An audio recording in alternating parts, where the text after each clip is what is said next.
तो दोस्तों कैमरा शुरू हो चुका है, ड्रामा शुरू होने वाला है और मैं हूं अक्षत, लेकर आया हूं अपना फर्स्ट ब्लॉग जिसमें रील नहीं रियल लाइफ मिलेगी। हम आए हैं आज दीदी और जीजू को स्टेशन पर ड्रॉप करने, पर ये क्या स्टेशन पर बाय बाय और कैमरे में हाय हाय। नींद से भरी आंखों के साथ बाल सेट करते हुए ट्रेन को स्टेशन की तरफ आते हुए देख हम वहाँ से 9-11 हो गए क्योंकि हमारे पास प्लेटफॉर्म टिकट भी नहीं था। पुल से नीचे उतरते वक्त हमने ये सिद्ध कर दिया कि ट्रेन प्लेटफॉर्म पर नहीं पटरी पर आती है। इसके बाद हम अपने शाही वाहन पर सवार होकर वहां से निकल गए। वाहन में तकनीकी खराबी होने के कारण ये और तेज चल रहा था, ये हमारे कंट्रोल में नहीं था, इसलिए हम लगे चले आए। कुछ समय बाद हमें देखे वीर जवान जो कि ट्रेनिंग कर रहे थे, पर ये क्या, गाय माता को ये बात अच्छी नहीं लगी, उन्होंने मुंह बना लिया। उसके बाद हमारा वाहन चला गया। फिर जब वाहन रुका तो हमारी मुलाकात दोगेश भाई से हुई। जी हाँ, दोगेश भाई। वो समझ नहीं पाए हमारी बात, पर वो समझ गए थे कि वो ही दोगेश भाई हैं। उसी क्षण हमने देखा कि कुछ लोग माइग्रेशन कर रहे थे, मतलब इधर से उधर।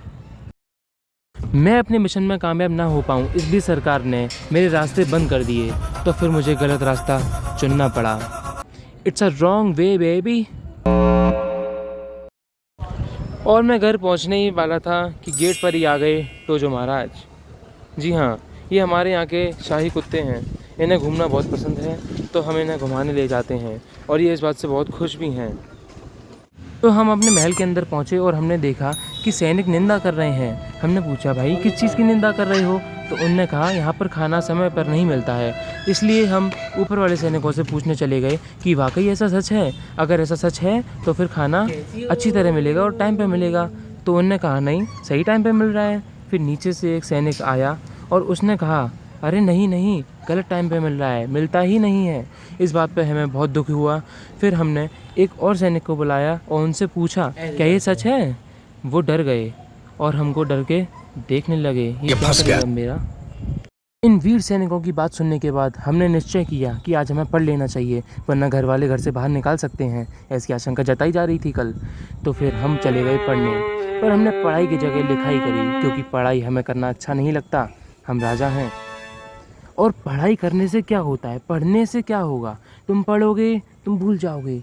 कॉपी लेके जाओ, कॉपी में लिखो, बस लिखते ही चले जाओ, क्योंकि सिर्फ पढ़ना काफ़ी नहीं है, लिखो, ताकि दुनिया तुम्हारा लिखा पढ़ेगी।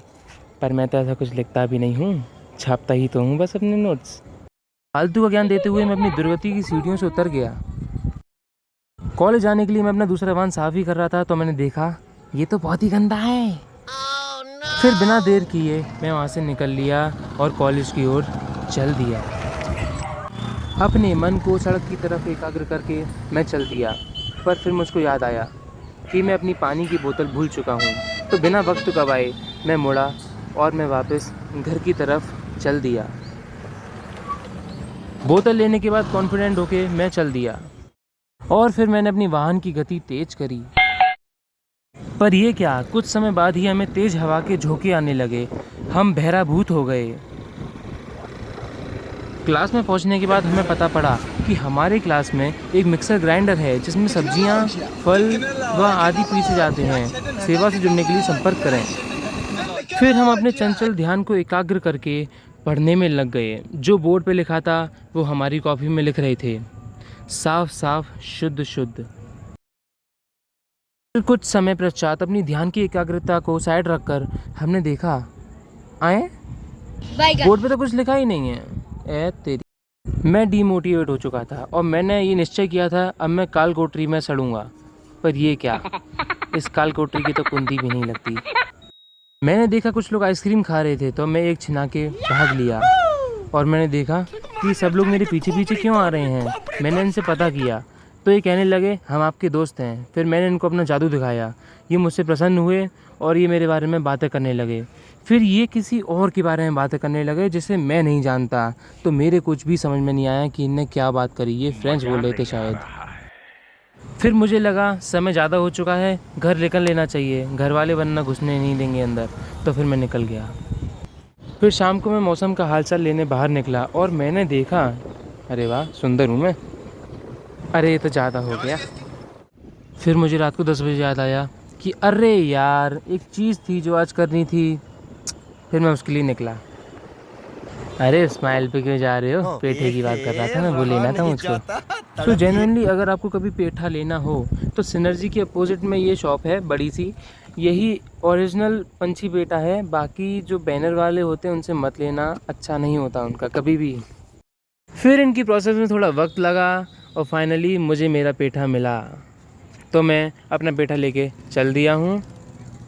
फिर मुझे ध्यान आया मैं स्कूटी तो ऑन ही छोड़े आया हूँ। तो भाई लोग कैमरा बंद हो रहा है पर कहानी अभी बाकी है मेरे दोस्तों। I hope you like it guys. मैंने कभी सोचा नहीं था कि मैं ब्लॉगिंग करूँगा, पर मैंने चूज़ किया है तो देखते हैं क्या होता है। Okay, thanks for watching.